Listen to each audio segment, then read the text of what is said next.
I don't know if you can tell what I get to do today, but my daughter and I, we're gonna go check on our bees. For the first time, my in-laws came in last night. They transported the bees from a neighbor's house. She had a swarm, and so she gave us their swarm, and I'm gonna go check on them, see how they are. I am like fully decked out because I have never done this before, and these are supposedly like super sweet and gentle bees, so I'm really not too worried about it. But as I'm doing my fumbly thing, as I get used to them and how I need to handle them, I'm going to definitely be wearing protective gear as much as possible. And then of course I'm putting my daughter in as much protective gear as I can because I want her to have good experiences the entire time that we're doing this. So I can see right now already that the bees are just buzzing outside of this hive. Oh, let me show you. Here we go. Can you see them?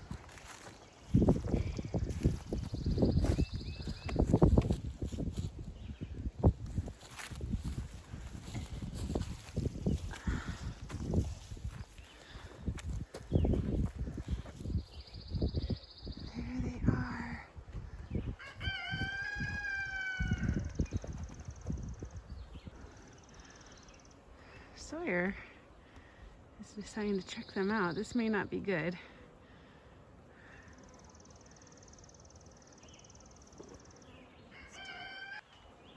This may be a natural lesson situation.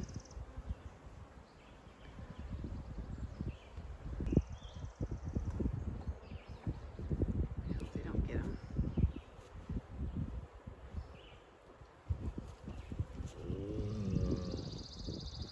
Oh, good.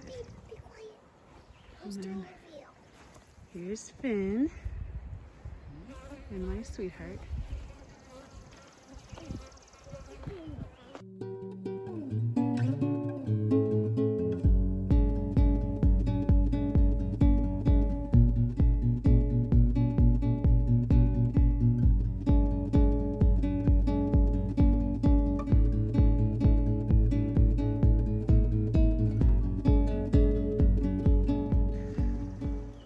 So if you can see,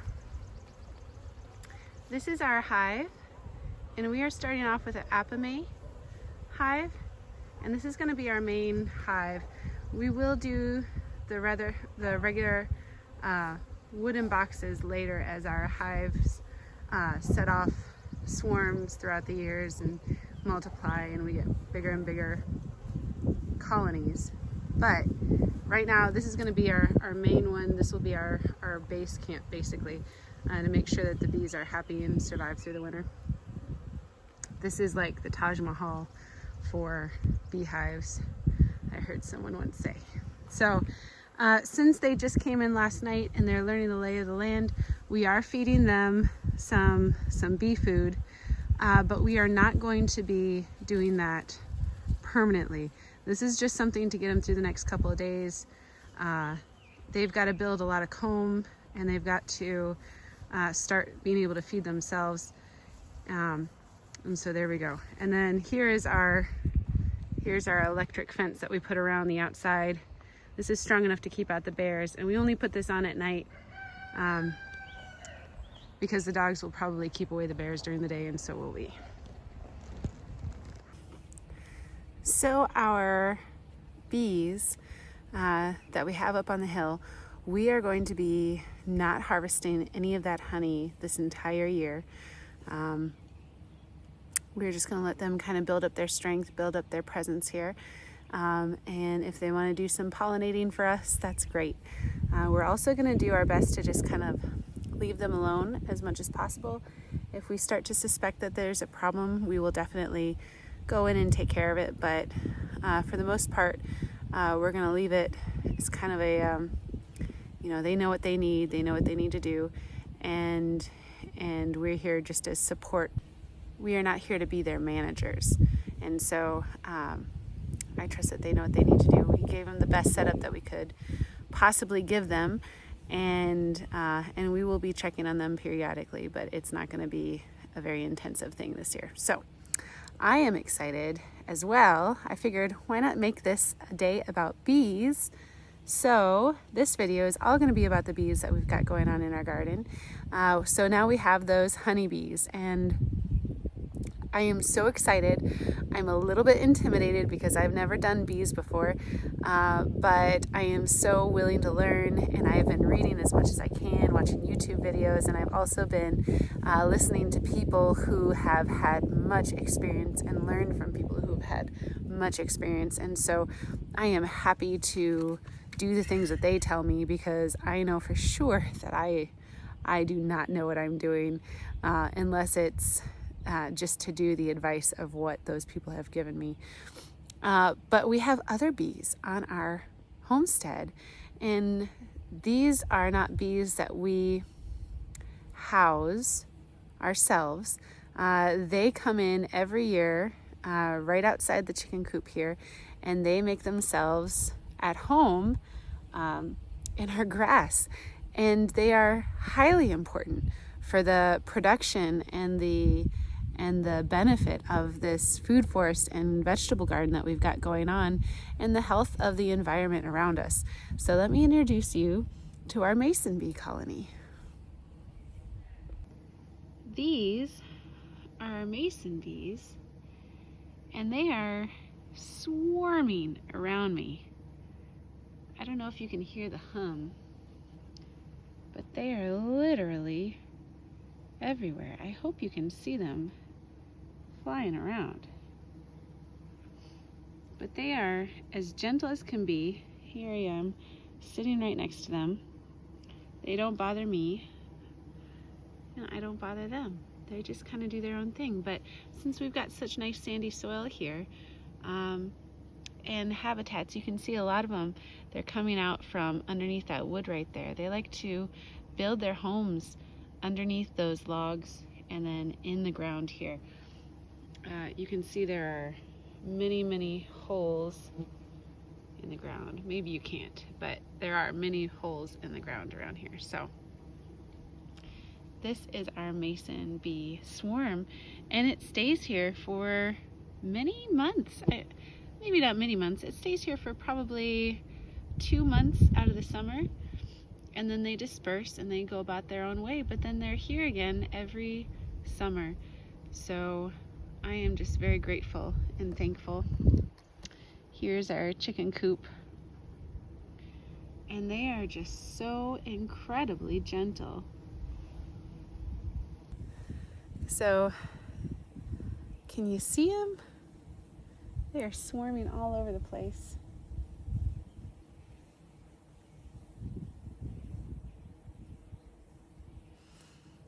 But I love the mason bees. They are sweet and kind and gentle, and the hum that they sing is beautiful, and they do so much for our garden. And so I am very thankful when they come in, and it is such a good sight to see them every summer move in again to the same spot.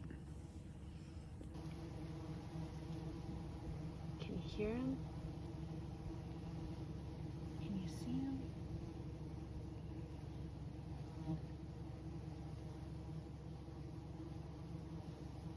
They are buzzing all around me right now. Not a single one has landed on me though.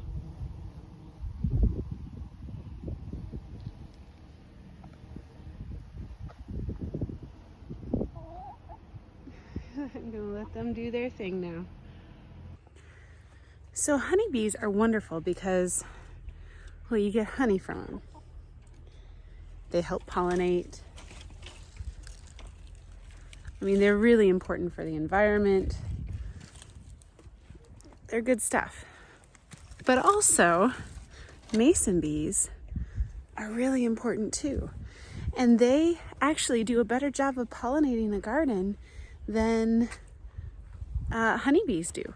In fact, I've heard places talk about mason bees that they will pollinate 100 flowers to every one flower that a honeybee will pollinate.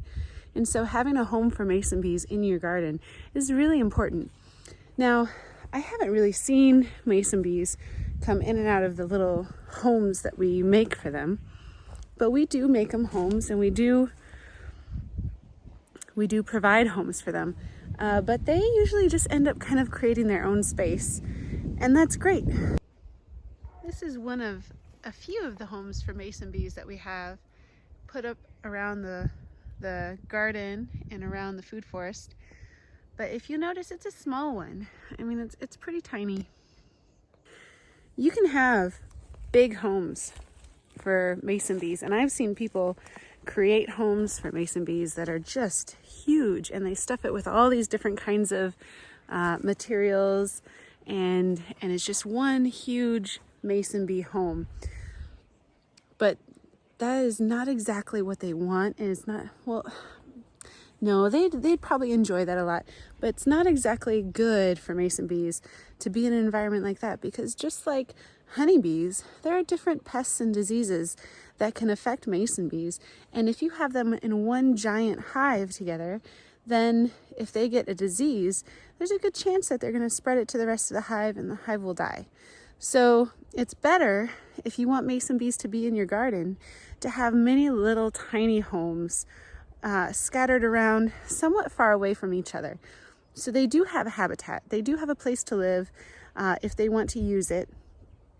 But also, if one ends up getting a disease and dying off, it's not like the entire swarm in the area has died off, or that all of your mason bees will die off.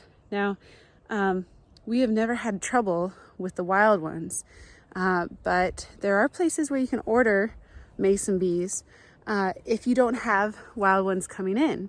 And places like One Green World does a really great job of, you can order bees from them. And mason bees are very different from honeybees in the way that you receive them through the mail. When you get them, they're still kind of in their husk larva stage-esque. I mean, they look like larvae, but they're still kind of like a full-grown bee. But they're in a husk, a cocoon of sorts. And you take those husks, and at the appropriate time of year, you just put them in an appropriate spot so that when they hatch, there's some good mason bee type mud or dirt around them that they can turn into a habitat and a home.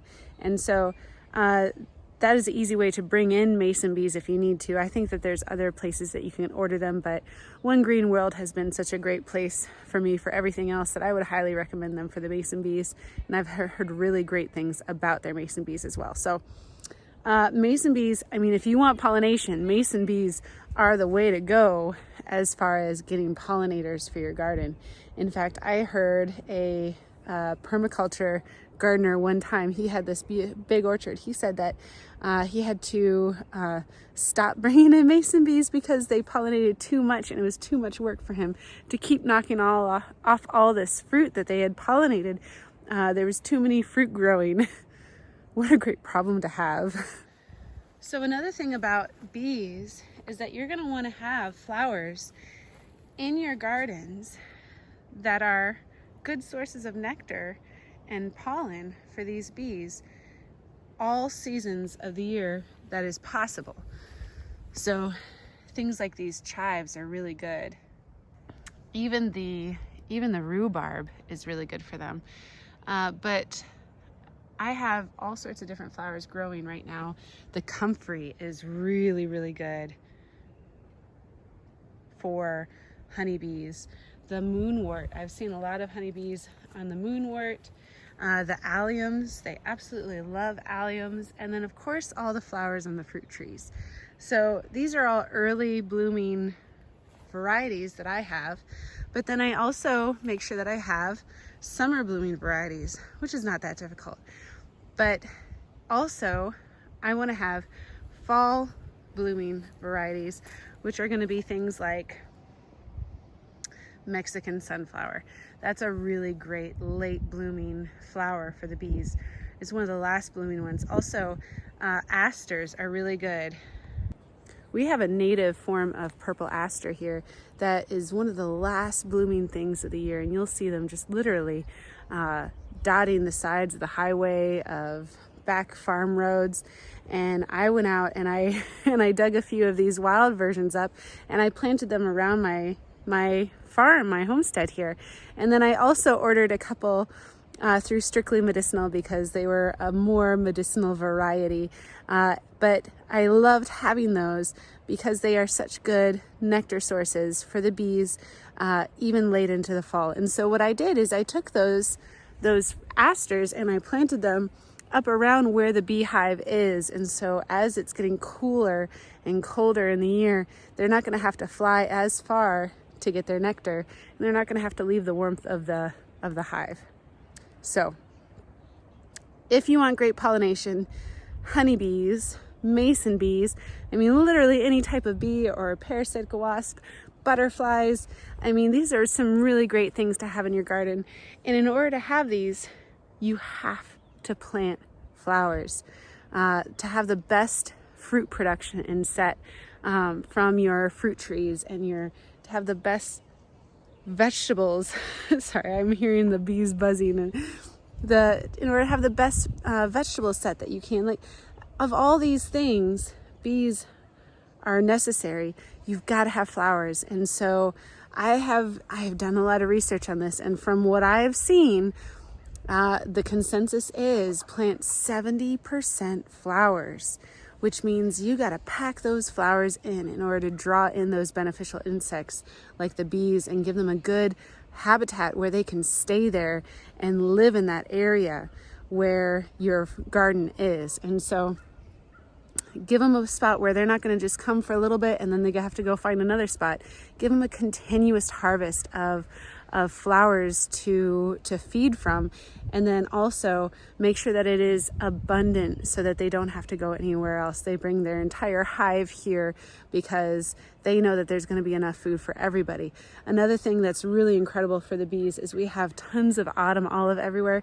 We did not plant that. That's just something that grows wild here.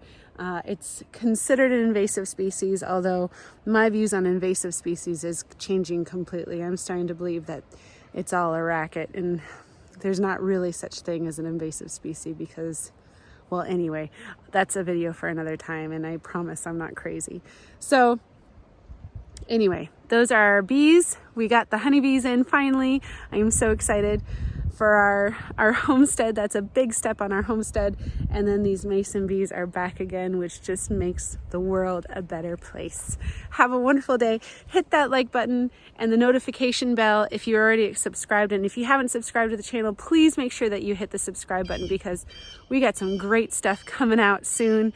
And we've got some great stuff in the past. You should check out that stuff. I just recently did a food forest tour of the food forest that I'm in right now, showing you almost every single plant that I have planted, where and why, and then the varieties of the fruit trees that I have. So have a wonderful day. Thank you so much for hanging out with me as I talk to you about the wonderful bees that we have on our homestead, and stay blessed.